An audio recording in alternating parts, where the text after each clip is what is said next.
ఆ పాత్ర మరి ఏదో కాదు, ఎవరి పేరు చెబితే సాధారణ భూమి యుద్ధ భూమిగా మార్చబడుతుందో, ఎవరి గద శబ్దము వింటే శత్రువుల గుండెలు అదురుతాయో ఆ వ్యక్తే కలియుగ భీమా మా రఘురామ. RRR గా మనందరికీ సుపరిచితులు విచ్చేశారు భీముని పాత్రలో.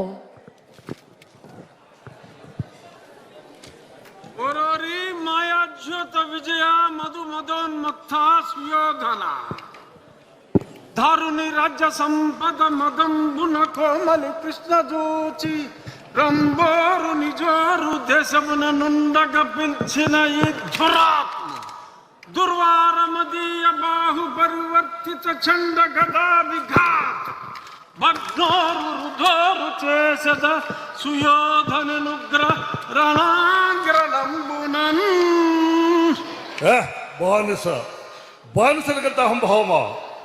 నీ కనుల ముందే నీ భార్యను బలాత్కరించదా? దుశ్శాసన, ఈడ్చుకురా బంధకిని, ద్రౌపదిని ఈడ్చుకురా. ఏ దుశ్శాసన, గురురుద్ధ బాంధవులనే చూచుచుండ మధో గురుడై ద్రౌపదినిట్లు చేసిన కలం దుశ్శాసనం. లోక భీకర లీలను వధించి తద్విఫల వక్షస్థైల రక్తముర్వీపతి చూచుచుండ అని ఆస్వాదించదన్ జాగృతి. ఇంకొక మాట, నా జన్మదినము నాడు నన్ను కారాగారములో బంధించిన ఈ అభినవ దుర్యోధన దుశ్శాసన కీచకులను ఈ శ్రీకృష్ణుని అండతో ఆ నికృష్టులను పరిమార్చద.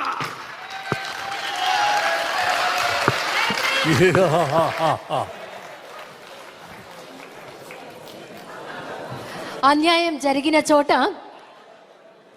భీముడు ఏమాత్రం ఒప్పుకోడు. అపర భీముడు. RRR మన డిప్యూటీ స్పీకర్ రఘురామకృష్ణరాజు గారు భీముని ఏకపాత్రాభినయం మరొక్కసారి గట్టిగా మనం కరతాళ ధ్వనిలో అందిద్దాం.